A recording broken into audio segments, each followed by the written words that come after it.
Welcome back to another episode of See It Like Strev. We're talking about week 6 in the CFL. But first, we got to address the fit. What's going on here? I'm in Calgary right now. I'm here for Stampede, so I had to put the Western on. Got a nice little cowboy hat. We branded it up on the side. We got the little feather in it. Had the flannel. It just felt right. You can see it's a change of scenery. We're making it work. We're in the hotel room in Calgary. Just got to go to Stampede. Awesome experience. If you haven't been, highly recommend checking it out.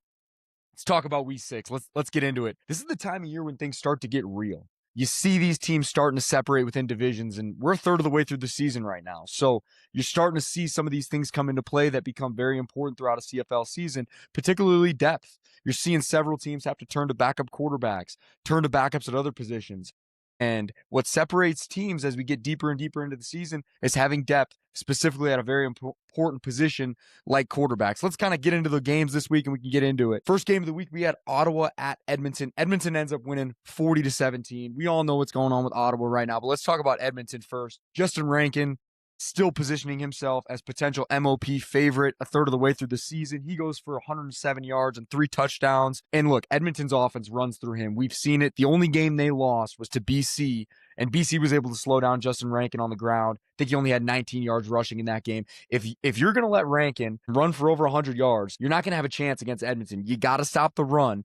And if you do, look, at the end of the day, it's crazy because they got Javon Leake as their backup, and he's no slouch. I mean, he's been a great player in this league, and a guy that if Rankins needs a blow, needs to come off the field, Leake can step in and be very, very productive as well. He had 85 yards this week. You stop that, you slow that down, okay, then you've got Cody Fajardo going for 340 yards and 2 touchdowns. But a lot of that comes from the running game, getting the ball out to these guys in space, letting them make plays, and that opens a lot of holes in the back end for the passing game. But Fajardo playing extremely consistent football, and he's been very efficient. In my opinion, I said it last week, Edmonton needed to win this game to be legit. You want to be a legit contender to win the West, you got to beat Edmonton when they're coming into your barn. Let's look over at Ottawa, It's just not been great. They just have not found ways to put it all together. Some games it's going good in one phase, but the other phase is collapsing. And this week it's 4 turnovers. You just can't win football games when you're trying to put it together when you got 4 turnovers. I think they have the worst turnover margin in the CFL. And the thing that I don't like when I watch this team is it just seems like there's some finger pointing going on in the media. And if you want to fix things and you want things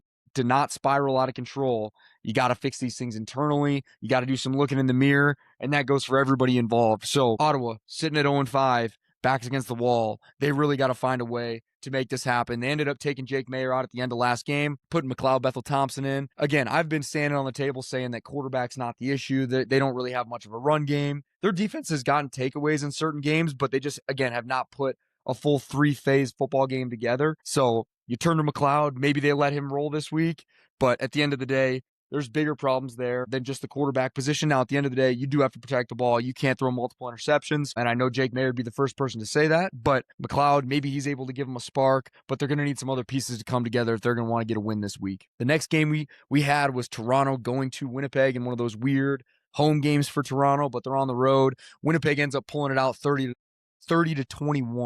And you see the Dru Brown trade immediately paying off for Winnipeg. I mean, people were kind of looking around saying, what's going on? And I think everyone liked the trade for Winnipeg. I think you see it. Everyone knows the potential that Taylor Elgzema has, but the way that this roster for Winnipeg is built right now and the veterans on that team, if Zach goes down like he did last week, you need to have a guy that can carry you into the playoffs and play playoff games late into the season, a guy that's played meaningful football. Dru Brown's obviously done that. He goes for 339 this week and a touchdown. And as a guy who's been a backup in the league and had to step in on short notice, I can't say enough about what he did on a short week, having one day of practice, going into a new building. Again, he has familiarity with this team, obviously a lot of guys, but it's still difficult. You're moving your family. You're traveling across the country. You're in a new facility. It's difficult. The thing I think helped him a lot was Tommy Condell. Having him as an offensive coordinator last year, there's a ton of familiarity there in terms of how he wants to attack the defense. And the way that I know how Dru Brown operates to a certain extent. Same with Zach. I know that there's a good open relationship there in terms of the way that they communicate things that they want on game day. So I'm sure they did a great job putting together a cohesive game plan that Dru felt really comfortable with going into the game, dumbing things down a little bit. Hey, you just jumping into this playbook. Let's keep it simple. Let's put our base plays in that we know you can execute, that you feel super comfortable doing. And I think that relationship with Tommy Condell really came to fruition and helped him out this week. They were able to spread the ball around. You got Pokey, Dembski, Tim White, Tommy Neal all get involved in the passing game. And that's when you're dangerous, when you're able to kind of facilitate the ball and you're not just keened in on one guy. The other thing that was huge in this game was Trey Vavel. I mean, he seems to come up in these big moments to help put games away and help Winnipeg retain leads. And I look back to last year, he wins Special Teams Player of the Year, and it was like every game that I was playing as the backup, he seemed to come in and have a big return. He had one against Ottawa, in Ottawa, the infamous game where we had like 50 yards passing in one. He broke one there. He had 2 at home against Toronto. We ended up winning that game. So he just seems to come through with these clutch plays. And I got to give a shout out to his mental toughness and his ability to bounce back, because earlier in the game, he ended up fumbling a punt return. Toronto recovered it. I saw Patty Neufeld, shout out to him being a leader, stepping up for his guy, going over, patting him on the back, saying, hey, you got this. You're bouncing back. Don't worry about it. He comes back later in the game, missed field goal, cribs it, 129 yards, helps Winnipeg win the game. And I'd be remiss if I didn't say I'm going to miss those plays in the CFL next year. Missed field goal returns are some of the most electric plays in football, and I think with moving the goalpost back, we're going to see less of them. But Trey Vavel continuing to help his football team win games and change the game, especially when there's backup quarterbacks in the game. So huge win for Winnipeg, moving to 3-2. They're playing Ottawa next week. If you can move to 4-2, you're staying right in the thick of that competitive West race, which I'm sure is going to come down to the last couple weeks in the season. Let's talk about Calgary going to Montreal. Montreal's always a tough place to play. They pull it out 37-30, and it felt like early in the game, Montreal had control and ended up kind of just letting Calgary in later in the game. Montreal wasn't able to stay on the field and sustain drives later in the game, and Calgary was able to kind of put some together and put some points on the board to make it close. And Calgary ultimately puts together a late drive in the fourth quarter. They get stopped on third down, but they were making a run there to go and try and tie it up late. Davis Alexander, can't say enough about the way that he's playing football this year. He has his 5th 300-yard passing game of the season. He's gone for over 300 in every single game they've played. And I got to say it, I mean, especially with Bo out, as unfortunate as that is, I think Davis Alexander is the best quarterback in the CFL right now in terms of a guy who's constantly producing. He can do it with his arms. He can do it with his legs. He pushes the ball downfield just as good as anyone else in the league, and he wins. And it's consistent. And I don't know if you can really make an argument for anybody else as the best quarterback in the league right now. He's also got the best receiver in the league right now in Tyson Philpott. He goes for 132 yards and a touchdown, and it should have been even more. They had basically a wide open touchdown on an RPO that they completed. There was a penalty on that play. But he had even more yards on the table. He's on a crazy record-breaking pace. He's on pace for like 2,500 yards or something crazy. Now, who knows if that ends up happening, but he's playing outstanding football. And again, he looks like the best receiver in the league, and Davis Alexander is playing like the best quarterback in the league. Jumping over to Calgary, you look at Vernon Adams. He played a really clean game. He had that one fumble, but still has yet to throw an interception this season. And that's ultimately what keeps your team in games. As a quarterback, if you can avoid that big mistake that puts your defense in a compromised position or a short field, you're able to help your team stay in games longer and longer. And that's what he did. They just hung around and, again, just couldn't get it done deep into Montreal territory there going in the fourth quarter. But they had a chance to go in and tie that game up. And, again, it is hard for teams to play in Montreal. I think this has sneakily become one of the hardest places in the league for teams to go on the road and win. That fan base is fully behind the Alouettes. And not only that, but they have a great roster as well to back it up. I think Montreal is the clear favorite in the East, especially now with what's going on in Hamilton. Toronto, they go drop one at Winnipeg. I think Montreal is the favorite in the East, and I see them making it to the Grey Cup if they can stay healthy and continue to keep this thing rolling in the right direction. And then we just closed up the weekend with Hamilton at Sask.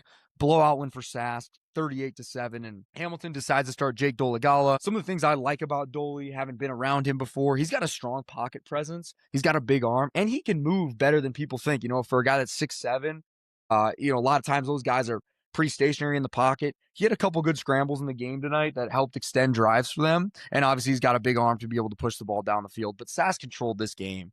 It was not their cleanest game. Trevor Harris throws 2 interceptions, which I can't remember the last time he did that. But when you're a great football team like Sask is, you find a way to pick each other up. Even if your offense turns the ball over, your defense steps up and gets a takeaway. And Sask was able to capitalize on those takeaways that Hamilton gave them tonight. I think they had 27 points come off of those takeaways, and Hamilton was not able to capitalize on those interceptions that Sask threw. They had no points coming off of turnovers tonight. So when you play complementary football, that's ultimately what makes a great team. They also had a crucial stop Sask did on third down, and I just can't stress enough these teams that take pride in the wedge, how much of a game changer it is for them. Again, looking over at Sask, you see Tommy Stevens, the way that he attacks those 2nd and 1, 3rd-and-1 situations. Then he's able to go in at the end of the game and close out a ball game with an exclamation point there with a quarterback run up the middle. I just think it's such a weapon for an offense if they can master that wedge and really take pride in being able to move the sticks on 2nd-and-1 and 3rd-and-1. Going back to the Hamilton quarterback situation, I understand going with Dolegala. Hey, that's the decision you make. No problem. I think you've got 2 guys who are capable of being starters in this league, and they have started games in this league. But I think if you have a guy like Trey Ford sitting on the sideline, you can use him in packages. You can put him in for a change of pace. You see what he does at the end of the game when they put him in. Now, Sask is playing super soft. I get that. But he's still dynamic with the ball in his hands, and he can add an element to your offense. He's also going to force the other team's defense to come closer into the box and play a little bit tighter, which could open up your offense for explosive shots down the field. So I think there's still a role for him in this offense, even if he's not the starter. And it's going to be interesting to see how they utilize him moving forward. Hamilton's just got to clean it up. They got to open things up a little bit more offensively if they want to really get back into this thing. Now, the game was pretty close. Their defense played great. Again, they had the couple takeaways. They got some stops. But when you stay in a close game like that with Sask and you're not able to sustain drives, Sask kind of just going to lean on you and wear you down. That's kind of their MO.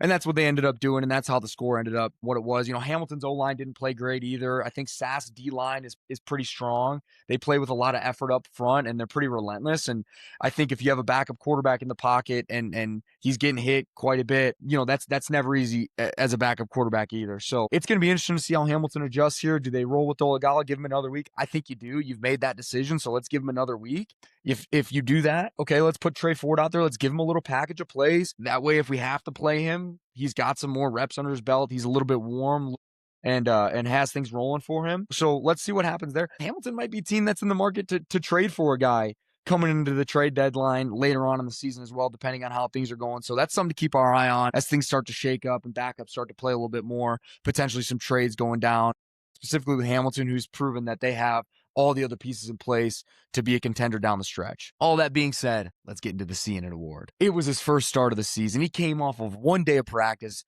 a new team. He was accurate all night. He knew exactly where to go with the ball. Over 300 yards, had a touchdown, over 80% completion. That is so impressive. And he helps his team get a huge win at home, putting Winnipeg in a great position to potentially move to 4-2 next week. Dru Brown, you were seeing it. What you did this week was unbelievable. On a short week, short notice, getting the start, being able to go in there and move the football the way that you did. You were seeing the field tremendously. Great job, brother. Proud of you, man. Let's talk about the slate coming up this week. We've got BC going to Edmonton, so we're kind of running it back from 2 weeks ago. BC won their last matchup, getting their first win of the season and then winning the bye. And BC's kind of got the formula of how to stop Edmonton. They held Justin Rankin to 19 yards on the ground last time they played, and they were able to get it done and win by a couple scores. So if you're Edmonton, hey, you want to go win this game. Let's stay atop of the West. Let's stay right neck and neck with Sask, who has a bye this week. And let's continue to keep this MO of getting the ground going and then letting Fajardo work off the RPO, play action stuff, pushing the ball down the field. So if BC can stop Rankin, they've got a chance. If you let him get loose, it's going to be very, very difficult, especially going into Edmonton there. And you got Montreal going to Calgary, so they're running it back from their matchup with a little back-to-back. Davis Alexander got a little banged up at the end of the game. You could see him pulling on his hamstring, holding his leg. I just hope he's okay. I haven't seen the hamstrings hinder him so much last year. It was tough because he just couldn't play the game that the way that he wanted to. And our league is better when he's on the field. He's so electric, and that team is so dangerous and good when he's on the field.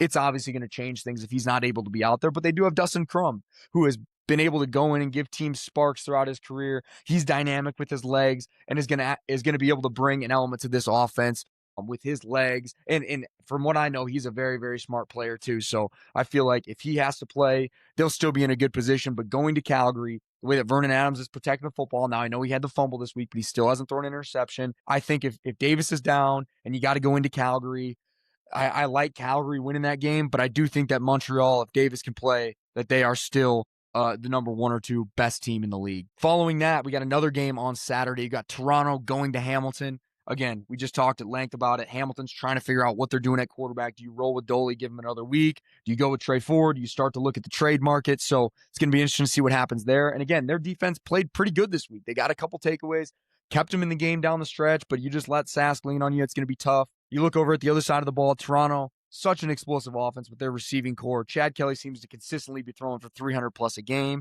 They just need a little bit more run game to give their offense some balance. And I think if they do, they could be a very dangerous team down the stretch as well. So I'm going to give Toronto the edge in this game, but I'm very interested to see what happens with Hamilton, if they shake up the quarterback situation or roll with Doley for another week. Rounding out the weekend, we've got Winnipeg going to Ottawa. Obviously, it's going to be, is Dru going to play? Is Zach going to play? I think if Zach's healthy, they put him out there. But if you're Winnipeg, there's no need to rush it. Dru Brown, obviously more than capable to go win you football games. He's done it throughout his career, and he did it again last week. There's obviously going to be a lot of media attention on Dru Brown going back to Ottawa being winless and the way that he played last week. So going to be very interested to kind of listen into that storyline and see how Winnipeg approaches that. Ottawa's going to be desperate, right? They're trying to get their first win of the year. Their back's against the wall. They're going to have to absolutely empty the clip. Any trick plays, anybody you need to get out there, find a way to get it done, because if you go to 0-6, it's going to be really, really tough to make a playoff push. And I still like Winnipeg in this game. If they win this game, they move to 4-2. They are right neck and neck with the top teams in the West. They still got to go play Sask a few times. They're still going to play Edmonton again. So I like Winnipeg to go to 4-2. But traditionally, Winnipeg has not played great in Ottawa. We won that one last year on the road. But before that, it just seems like a place where they come out sluggish and slow at times. So I'm interested to see how they come out, especially with Dru Brown potentially matching up against his former team. Guys, we're a third of the way through the season. Again, I said it in the beginning, but we're seeing teams start to separate. We're seeing depth become a real factor in the league this time of year. And as you continue to make pushes, you're going to need backups to come in and win games and be active participants in helping your team move the football and get off the field on defense and sustain drives. You're going to need big special teams plays. And that's where the depth in this league becomes so important at this time of year.